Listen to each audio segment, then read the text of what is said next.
لیکن نواز شریف دباؤ میں نہیں آئے تھے، اور تاریخ کو دیکھیے کہ نواز شریف کو جنگ بندی کرنے کے لیے امریکن صدر کو ہی منت کرنا پڑی۔ پاکستان نے امریکہ سے بہت ہی شرمندگی کی حالت میں یہ درخواست کی کہ جنگ کو بند کیا جائے۔ پاکستان کو وہ جنگ جو پاکستان اپنی جنگی برتری کی وجہ سے جیت رہا تھا، لیکن انٹرنیشنل دوستوں کا ساتھ نہ ہونے کی وجہ سے واپس آنا پڑا، اور واپسی پر پاکستان کا انتہائی شدید جانی نقصان ہوا۔ یہاں پر یہ بات قابل ذکر ہے کہ پاکستانی فوجی انتہائی بہادری اور پروفیشنل انداز میں لڑے، لیکن واپسی پر ان کا شدید جانی نقصان ہوا، اور انڈین فوج نے اس کا بھرپور فائدہ بھی اٹھایا۔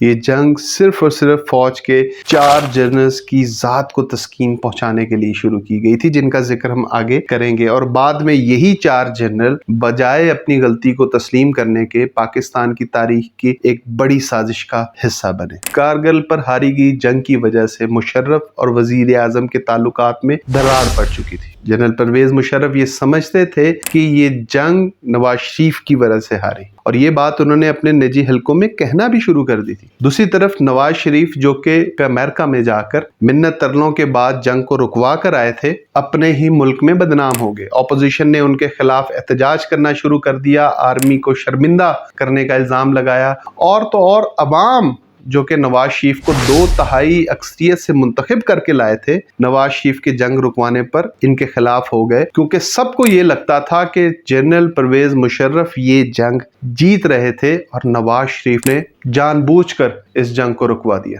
نواز شریف یہ سمجھتے تھے کہ ملک میں ان کی بدنامی کے پیچھے جنرل پرویز مشرف ہیں۔ وہ یہ سمجھتے تھے کہ یہ 4 جنرل جنہوں نے یہ سارا پلان بنایا ان کو بدنام کر رہے ہیں، اور اس کی توثیق فوج کے کئی سابق اہلکار بھی کر رہے تھے۔ فوج کے سابق اہلکاروں میں یہ بات مشہور ہو چکی تھی کہ 4 جنرلز نے یہ جنگ شروع کی اور پاکستان کو شرمندگی سے دوچار کیا، اور کئی جگہ تو فوج کے حاضر سروس میجرز اور سپاہی رینک کے لوگ اپنے افسروں کے خلاف اٹھنے لگ گئے تھے۔ اس لیے نواز شریف کو یہ لگا کہ پرویز مشرف کو ہٹانا چاہیے، چنانچہ انہوں نے پرویز مشرف کو خفیہ طور پر ہٹانے اور جنرل ضیاء الدین بٹ کو ان کی جگہ آرمی چیف لگانے کا فیصلہ کر لیا، اور ساتھ ہی ساتھ وہ کارگل کی جنگ پر ایک انکوائری کمیشن بھی بٹھانا چاہتے تھے۔ حیران ہو لیجئے، کیونکہ یہی 4 جنرلز جنہوں نے کارگل جنگ کو شروع کیا تھا، اور انہی 4 جنرلز نے پاکستان کے خلاف سازش کر جمہوریت کے خلاف سازش کر کے پاکستان کو ڈکٹیٹرشپ کے اندھیروں میں جھونک دیا۔ یہ 4 generals general Pervez Musharraf, general Shahid Aziz, general Javed Hassan اور جنرل مسعود احمد تھے۔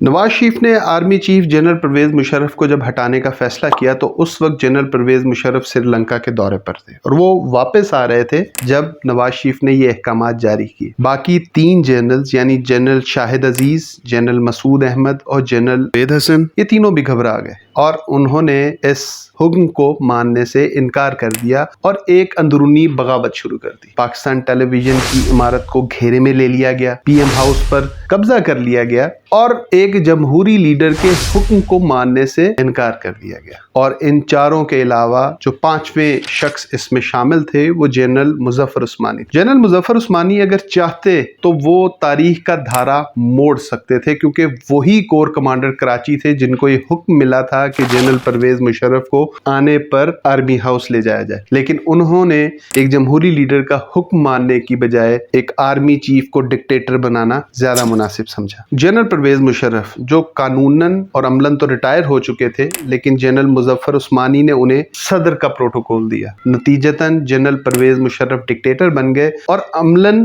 جنرل ضیاء الدین بٹ جو کہ آرمی چیف تھے ان کی حیثیت 0 ہو گئی، اور آرمی نے اپنے اندر ہی بغاوت کر دی۔ یہ پاکستان آرمی کی تاریخ کا ایک سیاہ باب ہے جس میں آرمی اپنے ہی آرمی چیف کے خلاف بغاوت کر رہی ہے۔ 2001 میں جب امریکہ کے ٹوین ٹاورز پر القاعدہ نے حملے کیے تو رچرڈ آرمیٹیج کی جنرل پرویز مشرف کو آئی۔ یہ کال دھمکی آمیز کال تھی جس میں سیدھا سیدھا کہا گیا تھا کہ یا پھر ہمارا ساتھ دو یا ہم تمہیں تورا بورا میں تبدیل کر دیں گے۔ جنرل پرویز مشرف کمانڈو ڈر گئے، اور انہوں نے فوراً طالبان کے سر سے ہاتھ اٹھا کر امریکہ کا ساتھ دینے کا فیصلہ کر دیا۔ تمام طالبان لیڈران جو کہ پاکستان میں موجود تھے ان کو پکڑ کے ڈالروں کے عوض امریکہ کے حوالے کر دیا گیا. پاکستان کی پالیسی یکمشت چینج ہو گئی اور پاکستان اس اچانک کلابازی کا خمیازہ نسلوں تک بھگتتا رہا. آج بھی جنرل ضیاء اور جنرل مشرف کے دو ایکسٹریم کے طور پر کیے گئے فیصلے ہماری نسلوں پر نظر انداز ہو رہے ہیں، جس کا خمیازہ ہم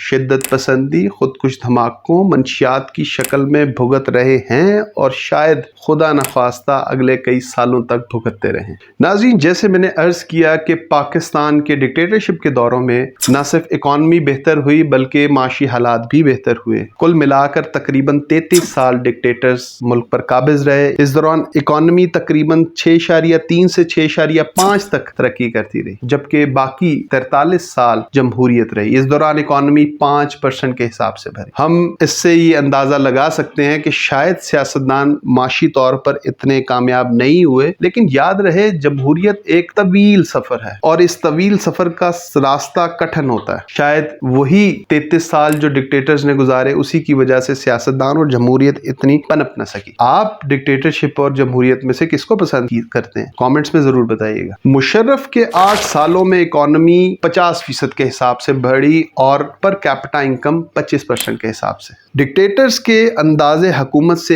ایک اعتراض ہے کہ یہ ڈیولپمنٹ خود کفالت نہیں دیتی بلکہ یہ باہر سے آنے والے پیسے سے ہی ڈیولپ ہو پاتی ہے. یہی مشرف دور میں بھی رہا اور اسی طرح ایوب خان کے دور میں بھی اور ضیاء دور میں بھی. ہم مشرف کے دور میں بھی بنا کچھ نہیں رہے تھے، سارا پیسہ باہر سے آ رہا تھا. ان میں جتنی بھی معاشی گروتھ ہوتی ہے وہ مصنوعی ہوتی ہے. جتنا پیسہ باہر سے آتا ہے وہ ہمیں پھلنے پھولنے میں مدد تو دیتا ہے، لیکن جب تک لوکل انڈسٹری اور گورنمنٹ کو نہ چلایا جائے اس وقت تک پاکستان پراپر ترقی نہیں کر سکتا. فورن ایڈ یا فورن پیسہ آنے سے ملک تو بہتر ہو گیا لیکن انڈسٹری اپنے پاؤں پر کھڑی نہ ہو سکی. دوسرا، نواز شریف کے دھماکوں کی وجہ سے پاکستان پہ بے شمار پابندیاں لگ چکی. پاکستان کو ورلڈ بینک، IMF اور تمام مالیاتی ادارے پیسہ نہیں دے رہے تھے اور حالت کافی خراب تھی. جب مشرف نے امریکہ کا ساتھ دینے کا فیصلہ کیا تو ملک کی اکانومی اس لیے بھی بڑھی کیونکہ فورن ایڈز، قرضے دوبارہ سے چالو ہو گئے. ہاں، البتہ پاکستان میں مشرف دور میں انویسٹمنٹ زیادہ ہونے لگی. پاکستان میں پیسے کی ریل پیل بھی ہوئی، لیکن جیسے میں نے عرض کیا یہ پیسہ پاکستانیوں کا پیسہ نہیں تھا، یہ باہر کا پیسہ تھا. تو یہ جتنی پالیسیز تھیں وہ شارٹ ٹرم تھیں نہ کہ لانگ ٹرم. البتہ مشرف صاحب کا پاکستان پہ اور پاکستانیوں پہ جو سب سے بڑا احسان ہے وہ ہے میڈیا چینلز کو لائسنس دینا. آج میڈیا اتنی روانی سے بول پاتا ہے، یہ مشرف صاحب کا یہ احسان ہے. دوسرا، مشرف صاحب نے ضیاء کے گھٹن زدہ انوائرمنٹ سے پاکستانیوں کو نکالا. جس تنگ نظری اور شدت پسندی کی طرف پاکستانیوں کے ذہن مائل ہو چکے تھے مشرف نے ان کو نکالا، لیکن اس کی وجہ کو پاکستانیوں کی تربیت نہیں تھی بلکہ ساتھ دینا طالبان کے خلاف اصل وجہ تھی. صاحب ہمیں ایک اور ایکسٹریم پر لے گئے اور مشرف نے اس کو ختم کرنے کے لیے دوسری ایکسٹریم کا سہارا لیا. یہ دونوں ہی غلط تھے. پاکستانی سوسائٹی اس چیز کے لیے تیار نہیں تھی، اس لیے خودکش بمباروں کی لائن لگ گئی. لال مسجد، اکبر بگٹی اور چیف جسٹس کے وکلاء کو شدید تشدد کا نشانہ بنانا اور مارنا یہ آج بھی پرویز مشرف کی گورنمنٹ پر بدنما داغ ہے. معیشت اچھی لیکن سماجی اثرات بے حد برے. اگر آپ کو کہا جائے کہ آپ مشرف کو 100 میں سے نمبر دیں تو آپ جنرل پرویز مشرف کو 100 میں سے کتنے نمبر دیں گے؟ کامنٹس میں ضرور بتائیے گا. اور اگر آپ تاریخ اور پالیٹکس پر مزید ویڈیوز دیکھنا چاہتے ہیں تو چینل کو سبسکرائب کیجیے. والسلام.